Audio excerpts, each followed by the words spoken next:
Mesdames et messieurs, bonsoir. Vous êtes les bienvenus dans ce journal dont voici le sommaire. Action publique, le suivi citoyen encouragé, un exercice qui place le citoyen au cœur de la gouvernance locale. La démarche est soutenue par les pouvoirs publics et des institutions techniques et financières. Les centres de santé clandestins continuent de faire des victimes. Une jeune fille de 18 ans vient de perdre la vie dans une clinique de Sonfonia faute de soins. Vous saurez tout dans un instant. Et puis nous sommes le 14 mai, date anniversaire de la création de la télévision nationale. C'était le 14 mai 1977. De cette date à nos jours, beaucoup de réformes sont intervenues dans le fonctionnement de la première chaîne audiovisuelle du pays. Mesdames et messieurs, bonsoir. Tout d'abord, activité au palais Sékou Touréa. Le président de la République, professeur Alpha Condé, a reçu ce mardi en audience une délégation béninoise. La mission composée du ministre d'État, secrétaire général de la présidence et du ministre des Affaires étrangères et de la coopération était porteur d'un message au président de la République, médiateur de la CEDEAO. Professeur Alpha Condé et ses hôtes ont passé en revue la situation sociopolitique qui prévaut dans ce pays frère et ami, le Bénin.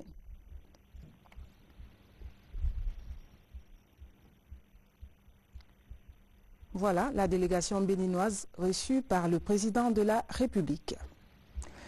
Nous allons parler du suivi citoyen de l'action publique, un exercice qui met le citoyen au cœur de la gouvernance locale, une exigence soutenue par les pouvoirs publics et certaines institutions techniques et financières, une pratique qu'un pôle d'organisation de la société civile guinéenne s'engage à vulgariser au sein des collectivités locales. Reportage Makalissouma. De la passation des marchés communautaires au suivi de l'exécution des dépenses publiques, le citoyen est un acteur clé dans la gouvernance locale. Demander des comptes à ceux qui les gouvernent doit être un réflexe. La loi guinéenne est claire sur des choses. D'abord, elle consacre les collectivités locales comme le cadre institutionnel de l'exercice de la démocratie pour le citoyen.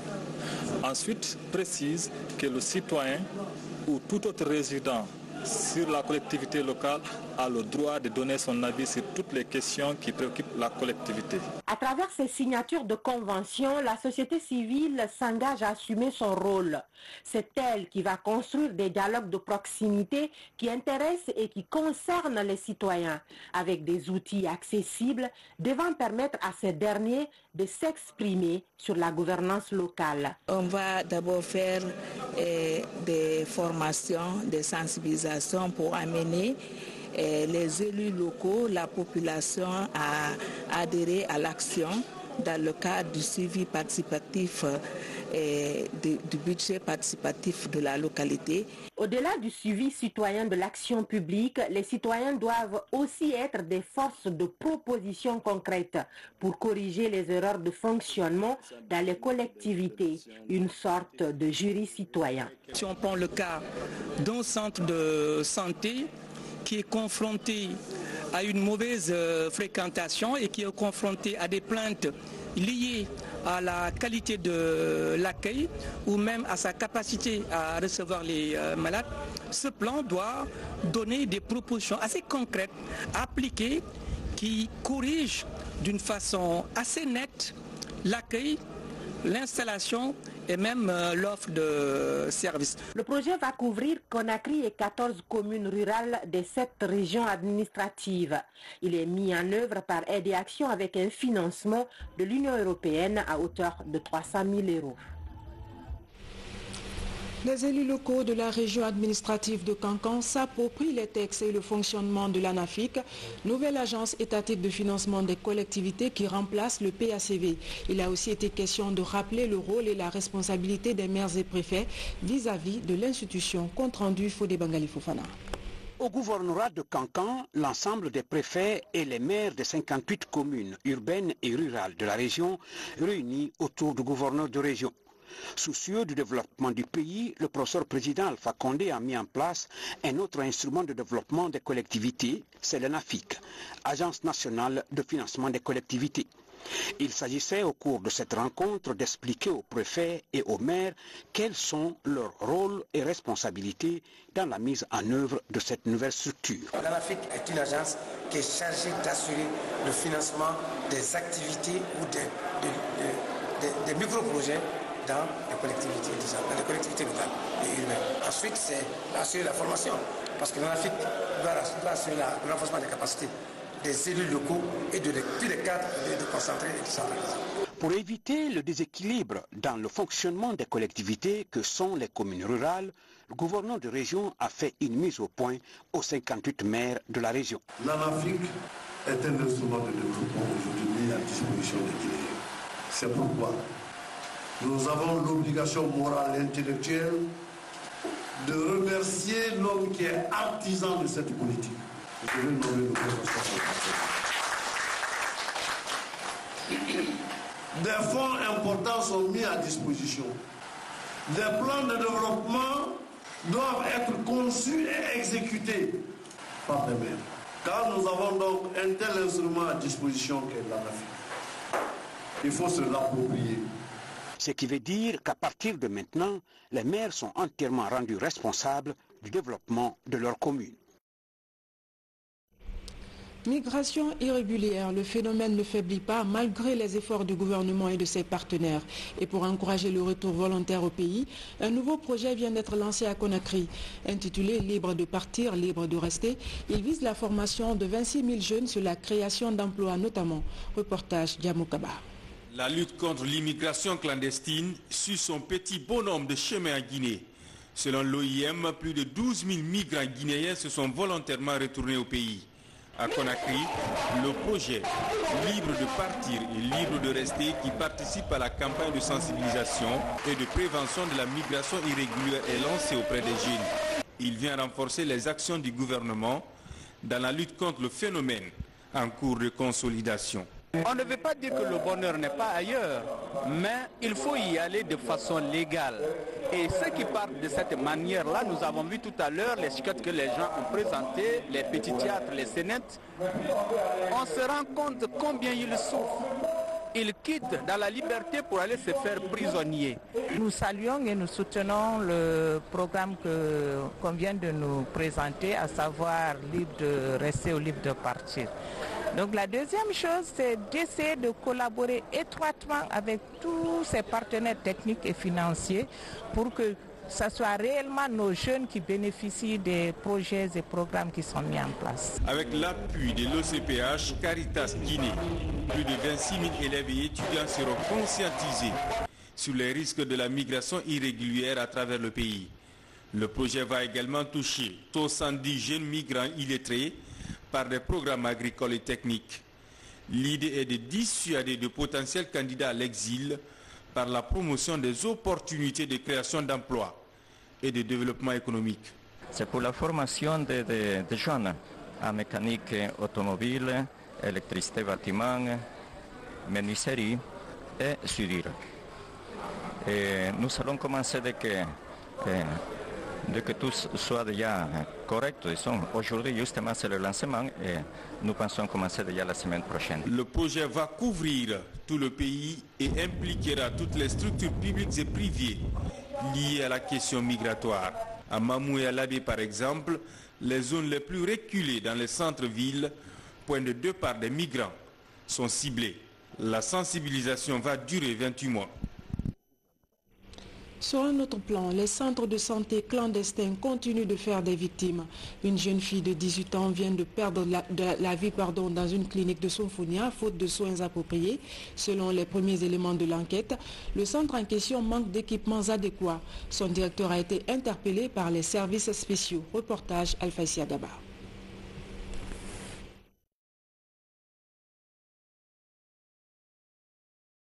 La lutte contre l'immigration clandestine suit son petit bonhomme de chemin en Guinée.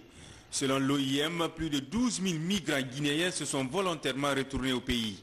À Conakry, le projet Libre de partir et libre de rester qui participe à la campagne de sensibilisation et de prévention de la migration irrégulière est lancé auprès des jeunes. Il vient renforcer les actions du gouvernement dans la lutte contre le phénomène en cours de consolidation. On ne veut pas dire que le bonheur n'est pas ailleurs, mais il faut y aller de façon légale. Et ceux qui partent de cette manière-là, nous avons vu tout à l'heure les sketchs que les gens ont présentés, les petits théâtres, les scénettes. On se rend compte combien ils souffrent. ils quittent dans la liberté pour aller se faire prisonniers. Nous saluons et nous soutenons le programme qu'on vient de nous présenter, à savoir libre de rester ou libre de partir. Donc la deuxième chose, c'est d'essayer de collaborer étroitement avec tous ces partenaires techniques et financiers pour que ce soit réellement nos jeunes qui bénéficient des projets et programmes qui sont mis en place. Avec l'appui de l'OCPH Caritas Guinée, plus de 26 000 élèves et étudiants seront conscientisés sur les risques de la migration irrégulière à travers le pays. Le projet va également toucher 70 jeunes migrants illettrés par des programmes agricoles et techniques. L'idée est de dissuader de potentiels candidats à l'exil par la promotion des opportunités de création d'emplois et de développement économique. C'est pour la formation des jeunes en mécanique automobile, électricité bâtiment, menuiserie et soudure.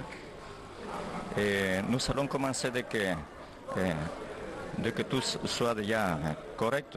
Aujourd'hui, justement, c'est le lancement et nous pensons commencer déjà la semaine prochaine. Le projet va couvrir tout le pays et impliquera toutes les structures publiques et privées liées à la question migratoire.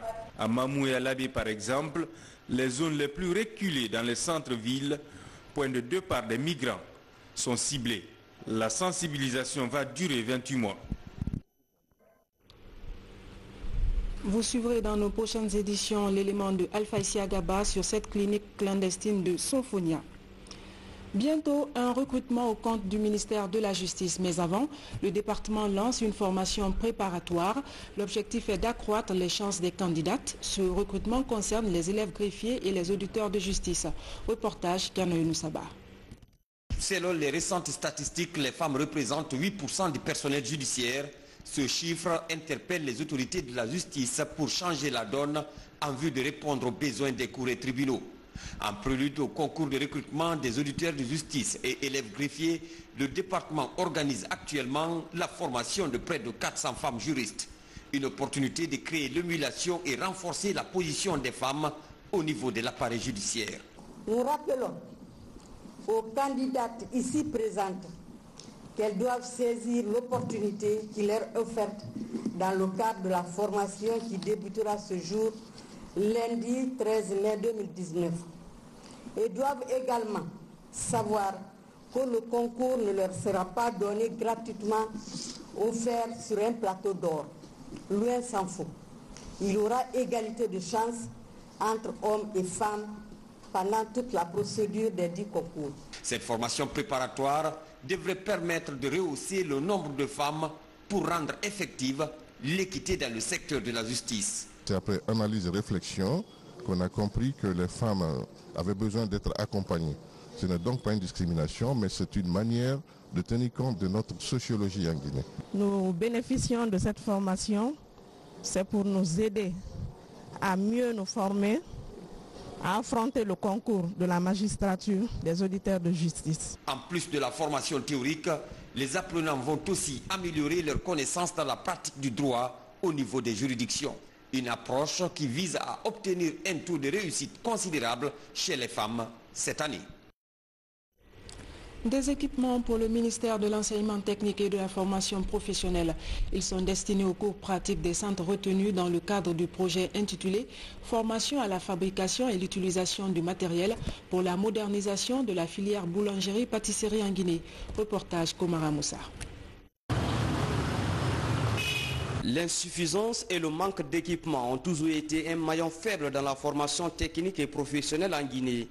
À travers le projet Bossège de la Banque mondiale, les cours pratiques bénéficient d'une véritable bouffée d'oxygène.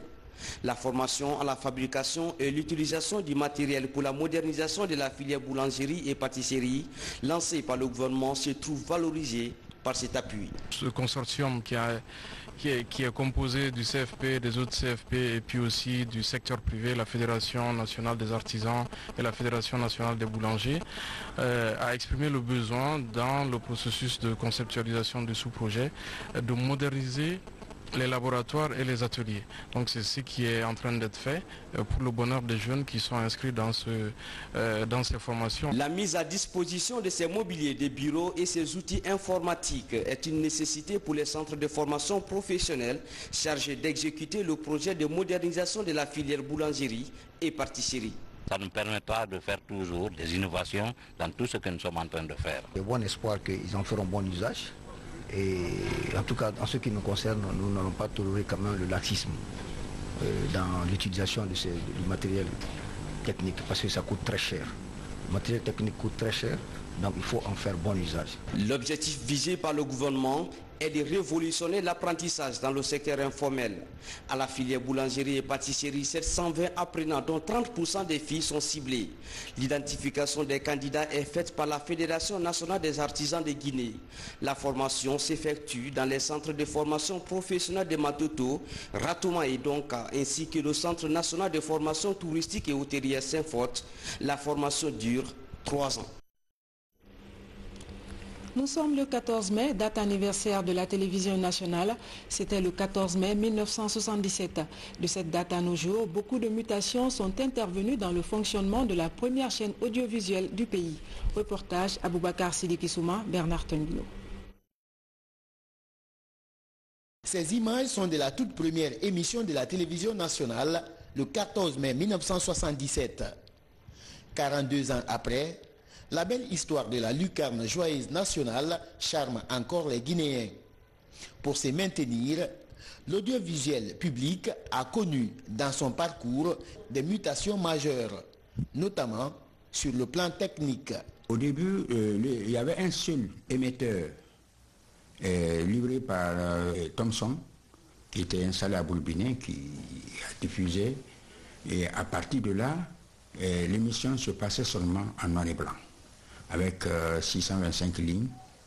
Et c'est après, les Français ont livré, ont donné à la Guinée un studio compact en couleur. C'est en ce moment-là que la Guinée a passé de noir et blanc en couleur, grâce au soutien de Paris. Et les caméras aussi, depuis les caméras à tube, nous sommes super opticon, je crois, on est parti aujourd'hui jusqu'à la caméra de haute définition avec la technologie MOS.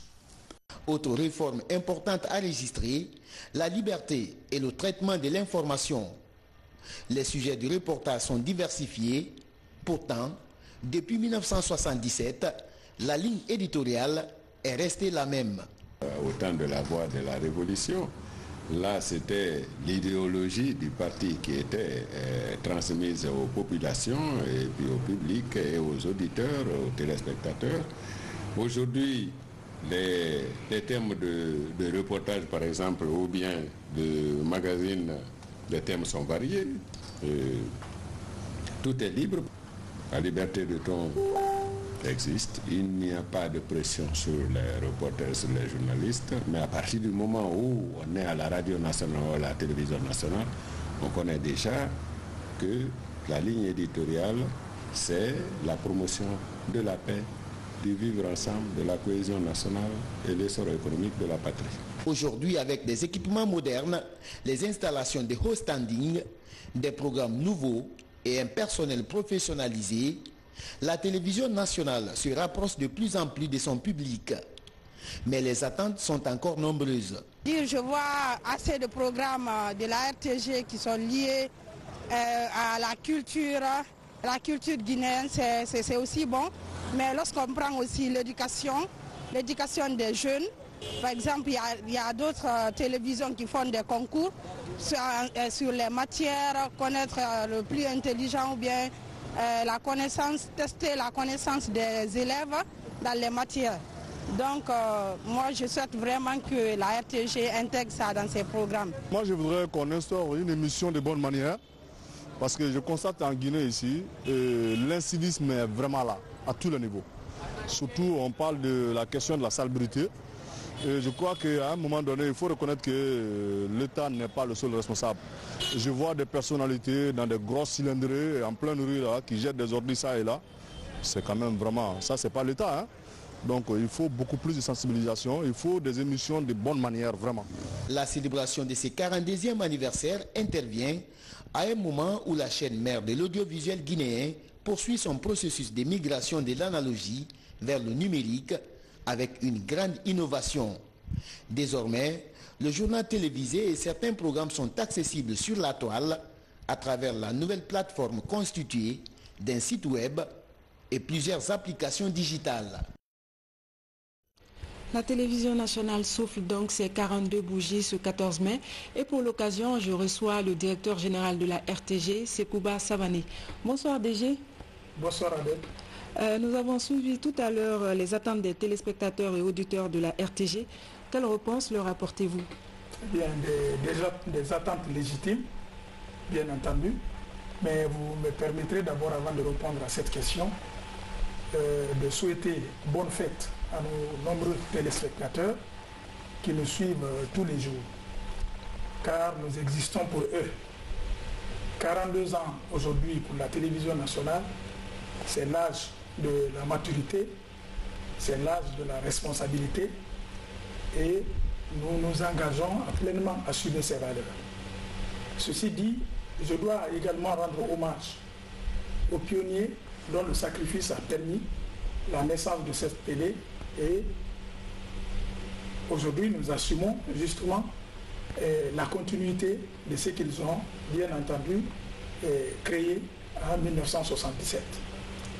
Donc, pour revenir à la question que vous posez, ces attentes, nous les entendons tous les jours et nous en sommes sensibles. D'autant plus que c'est des attentes légitimes, comme je l'ai dit. Et la raison d'être de la télévision nationale, c'est bien entendu la satisfaction de ses téléspectateurs. C'est pour cela que nous devons être à leur écoute et savoir qu'est-ce qu'ils veulent qu'on leur donne, qu'on leur serve. Nous avons écouté de bonnes propositions, notamment la création d'une émission sur les bonnes manières. Effectivement, il y a la problématique de la citoyenneté, ou plutôt de l'incivisme qui a été ici porté par un des téléspectateurs, par exemple, qu'on a interrogé tout à l'heure. Je pense que l'une des missions essentielles de la télévision nationale, c'est de participer à la promotion des valeurs comme le civisme. Et il n'y a pas que cela, il y a d'autres valeurs dont on doit assurer la promotion sur nos antennes. Ici, je prends solennellement l'engagement que nous sommes non seulement sensibles à ces demandes, et tous les jours, au quotidien pratiquement, ces questions sont au débat ici, nous réfléchissons là-dessus et nos programmes sont en train de s'adapter justement au quotidien à ces besoins-là. Et je peux vous assurer que sur ce terrain-là, ils nous trouveront et nous leur procurerons la satisfaction désirée. Ceci dit, je dois justement à ce niveau relever que récemment, par le fait des autorités compétentes, les deux RTG ont été fusionnés. Et ce qui nous amène aujourd'hui à être confrontés au défi du relèvement de la chaîne Boulbiné. Est-ce que vous avez une stratégie pour relancer effectivement la chaîne Boulbiné? Depuis justement ce décret de fusion, nous avons mis sur pied ici des commissions de travail qui sont en train de réfléchir. Nous avons aujourd'hui sous la main un plan d'urgence que nous cherchons justement à exécuter, mais par l'implication de tout le monde. Nous-mêmes, les autorités, toutes les bonnes volontés, parce que figurez-vous que Boulbiné est une chaîne thématique de proximité. Et sa mission n'est pas forcément celle de la RTG, ancienne RTG Koloma. Ici, nous sommes généralistes, nous traitons des questions génériques. Si vous voulez, toutes les questions sont traitées ici dans leur globalité. Mais à Boulbiné, la particularité, c'est que nous devons faire en sorte que ces chaînes qui sont à Boulbiné, la radio et la télévision, soient très proches des auditeurs et des téléspectateurs. De proximité. Voilà, exactement, et des téléspectateurs, pour qu'ils aient suffisamment d'espace pour pouvoir s'exprimer. Est-ce une tâche facile, monsieur le directeur général, au regard des moyens dont vous disposez? Effectivement, la tâche n'est pas aisée, comme vous le dites si bien, puisque tout cela demande une télévision quand même, c'est de gros investissements, c'est-à-dire ça demande la mobilisation de beaucoup de ressources. Et figurez-vous que nous sommes encore un service rattaché. Ça veut dire quoi? Ça veut dire que nous dépendons fondamentalement de notre ministère. Nous avons un budget commun Et vous savez, les difficultés économiques que traverse actuellement l'État, même s'il y a de l'embellie qui donne de l'espoir. Ceci dit, nous devons, par nos propres efforts, aujourd'hui faire en sorte qu'il y ait le minimum. C'est pour cela que nous avons conçu ce plan d'urgence et qui va être mis en œuvre bientôt. L'espoir est donc permis. Exactement. Pour ce qui concerne Boulbiné, l'espoir est permis. Et je pense qu'à ce niveau-là, il y a aussi peut-être, puisqu'on a des projets en ce moment, des projets par exemple de changement de statut, c'est-à-dire de la RTG, qui doit être une chaîne, ou plutôt qui doit être une société, qui doit évoluer en société. En office? En office, oui, bien sûr, ou en société. D'accord. Vous savez, autour de nous, par exemple, les chaînes comme l'ORTM, la RTI, la RTS, sont des sociétés aujourd'hui. Donc, dans ce cadre-là, dans cette perspective-là, il est prévu, par exemple, que nous ayons la redevance télé dans ce pays. Cela nous permettra de réduire notre dépendance, d'être de plus en plus autonome en matière de ressources, et cela nous permettrait d'investir ce que nous allons récolter à ce niveau-là, et pour que nous ayons justement une chaîne quand même qui réponde aux attentes de nos téléspectateurs et de nos auditeurs. Monsieur le DG, qu'en est-il de la relance des équipes régionales? Oui, les équipes régionales, effectivement, c'est l'initiative de Monsieur le Président de la République qui a été exprimée lors d'un conseil de ministres récemment. Nous avons tous suivi cela et avec beaucoup de bonheur, parce que nous savons que ces chaînes régionales ont existé antérieurement et avaient même concurrencé ce qu'on appelait à l'époque la grande édition du journal télévisé. Elle produisait beaucoup de bonheur aux téléspectateurs. Voilà, exactement. La Guinée réelle, moi j'appelle l'intérieur du pays la Guinée réelle. Parce que le pays économiquement dépend de l'intérieur, parce que nous sommes un pays à vocation essentiellement agricole et minier. Et vous vous imaginez, toutes ces industries minières-là évoluent aujourd'hui à l'intérieur du pays, ce n'est pas à Conakry. Aussi, notre population est essentiellement agricole, donc la majorité des Guinéens attelés aux travaux champêtres. Aujourd'hui, on assiste à une mutation même du secteur agricole qui évolue vers le développement de l'agro-industrie. Aujourd'hui, tout cela se fait à l'intérieur du pays. Donc nous sommes dans le besoin absolu de déployer nos équipes à l'intérieur. C'est pour cette raison, cette initiative de M. le Président de la République a été très bien accueillie. Et aujourd'hui, nous avons un grand espoir que ce projet-là va voir le jour. Et en tout cas, en ce qui nous concerne, et le département et la RTG, nous avons aujourd'hui des études sous la main, des projets fin prêts qu'on pourrait éventuellement présenter pour le financement qu'il faut. Et quel vœu formulez-vous à l'occasion de ce 42e anniversaire? Bon, avant le vœu que je formule, il faudrait peut-être que je parle un peu de nos perspectives. Vous savez, la RTG est la première chaîne de ce pays, historiquement, et puis en termes de présence même, je pense que c'est la première chaîne, comme je l'ai dit. À ce titre, elle doit remplir pratiquement les conditions de concurrence aujourd'hui, non pas forcément avec les chaînes locales, mais dans la sous-région, nous devons être dans les conditions de compétir. C'est pour cela que nous nourrissons de très grandes ambitions dans ce sens, raison pour laquelle vous avez dû voir récemment, et nous nous sommes engagés dans un vaste programme de modernisation de nos infrastructures et de nos installations et de nos équipements. Et au terme, par exemple, de la modernisation de nos infrastructures, vous voyez, aujourd'hui, la RTG est pratiquement en chantier. Parce que, par l'initiative de la direction générale, nous avons contacté notre homologue de la société Topaz, qui, gracieusement, a accepté de venir rénover nos installations. Et aujourd'hui, c'est avec beaucoup de bonheur que nous voyons un partenariat dynamique. Exactement, qui nous permet aujourd'hui d'avoir un bâtiment, on dirait flambant neuf, et qui restitue aujourd'hui à cet immeuble toute sa splendeur, qui participe évidemment à la beauté de Conakry. Au-delà, il y a aussi, vous voyez, avec des efforts conjugués et du département et de la direction générale, nous essayons de moderniser un peu nos plateaux. Nous modernisons les espaces. Et les programmes avec. Les programmes avec le contenu aussi qui s'étoffe. Aussi, vous voyez, vous assistez actuellement aussi à la poursuite de notre programme de digitalisation. Parce qu'aujourd'hui, il faut intégrer les avancées technologiques à tout projet que nous entreprenons. C'est ce qui fait que la RTG offre aujourd'hui beaucoup de possibilités en termes d'accessibilité, parce que non seulement on peut nous suivre en streaming, nous avons un site web qui est dynamique. Et les programmes sont suivis en direct. Sont suivis en direct, exactement, en streaming là-bas. Nous avons une application mobile. Aussi, depuis très longtemps, il y a des milliers, des centaines de milliers, je dirais, qui suivent aujourd'hui le journal télévisé en direct sur Facebook. Donc voilà, c'est des mutations, de 1977 à 2009. Exactement. Donc aujourd'hui, en tout cas, l'espoir est très grand que la RTG va continuer à se moderniser, parce que nous remarquons effectivement ce dynamisme-là qui caractérise le comportement de chacun de nous au quotidien. Donc, si maintenant vous me demandez quel message je pourrais peut-être, le vœu que je formulerai, c'est un message de satisfaction. C'est bien entendu. Bon, peut-être que je ne vais pas tomber dans l'autosatisfaction, mais je dirais quand même que nous sommes engagés. Nous avons la bonne volonté de toujours mieux faire. De toujours mieux faire et dans les limites de nos moyens. Et je pense qu'en tant que chaîne d'État,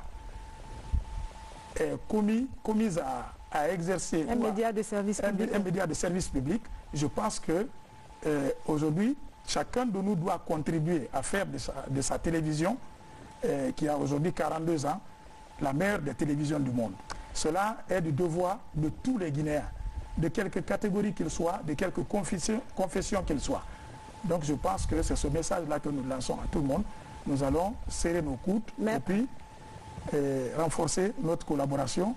Merci DG. Je recevais sur ce plateau le directeur général de la RTG Koloma, de la RTG Sekouba Savané. Merci DG. Merci Adèle. Merci. Comment impliquer les imams dans la promotion de la quiétude sociale en Guinée? La question était au centre d'une conférence à Conakry.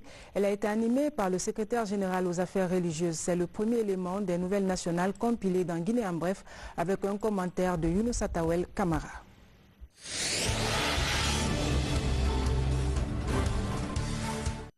Ils sont imams et autres responsables des oulémas de Guinée à prendre part à cette conférence religieuse axée essentiellement sur le rôle des imams dans le processus de la promotion de la quiétude sociale en Guinée. Cette conférence religieuse est une initiative de l'association Moussidal Koufa pour le développement.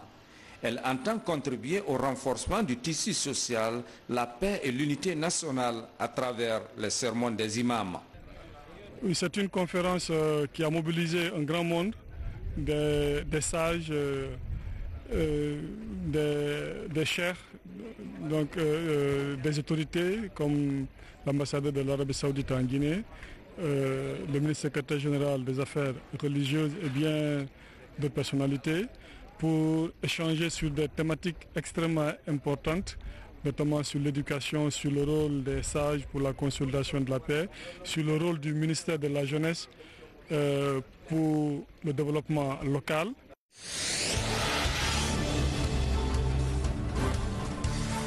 C'est une cérémonie de lecture du Saint-Coran qui mobilise les membres du gouvernement, les élus locaux et responsables du parti RPG Arc-en-Ciel tenu à Yimbaya Bougie dans la commune de Matoto. Elle est organisée par l'Association des femmes volontaires pour la paix et le développement de Kouroussa. Les prières sont faites en faveur de la consolidation de la paix et le renforcement du tissu social en Guinée. L'objectif, promouvoir les actions de développement du président de la République, professeur Alpha Condé. Dans le domaine de l'électricité, on n'en cite pas. On était à 100 et quelques mégawatts. Aujourd'hui, bientôt on sera dans 1000 et quelques mégawatts. Et sur le plan infrastructurel, c'est-à-dire la route, on n'en parle pas. Nous avons vu des routes, des pistes rurales qui sont complètement dégagées. À part ça, nous voyons les infrastructures dans les préfectures, avec la fête tournante de l'indépendance. Toutes les sous-préfectures, toutes les préfectures ont reçu au moins une petite infrastructure pour au moins le mandat du professeur Alpha Condé.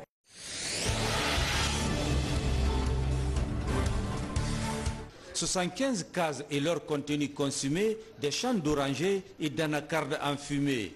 C'est le triste bilan de l'incendie qui s'est déroulé ici dans le district de Nétiré, commune rurale de Koumbia dans la préfecture de Gawal.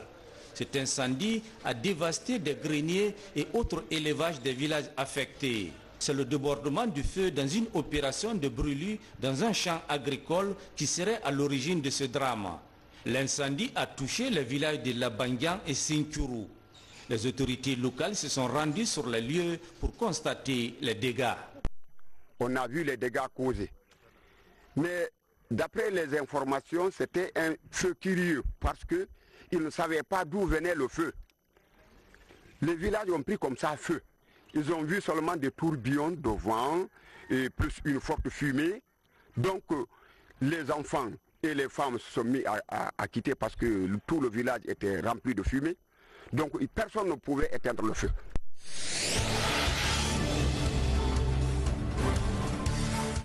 Je reviens sur cet élément. Les centres de santé clandestins continuent de faire des victimes. Une jeune fille de 18 ans vient de perdre la vie dans une clinique de Sonfonia faute de soins appropriés. Selon les premiers éléments de l'enquête, le centre en question manque d'équipements adéquats. Son directeur a été interpellé par les services spéciaux. Reportage Alphasia Gaba. C'est dans cette clinique située à Sonfonia Centre que Jeanne Yombuno était venue pour se faire consulter. La jeune fille de 18 ans avait l'espoir de trouver un remède à son appendice qui l'avait fatigué depuis belle lurette. Mais vu ses équipements non adaptés à une intervention chirurgicale et les conditions de travail, Yombuno va finalement succomber à l'opération. Son grand frère sous le choc se souvient encore. Je me rappelle que c'est ici, quand je venais pour rechercher la fille, que les gens m'ont rattrapé pour me faire sortir dehors. C'est quand il avait duré dans la salle là, j'ai dit, mais attends, je vais aller voir qu'est-ce qui se passe. Donc je me rappelle bien que c'était ici, quoi. Des complications, c'est vers la fin même, elle est rentrée dans le coma ici, donc de là où nous sommes partis à Ignacidi, c'est là qu'elle a rendu l'âme, juste 4 heures après.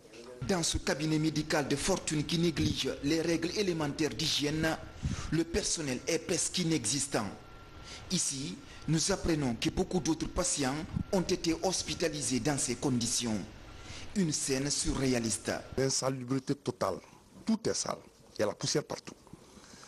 C'est-à-dire qu'ils ont pris une petite maison, chambre-salon, qu'ils ont transformée en clinique, donc il y a la salle à coucher.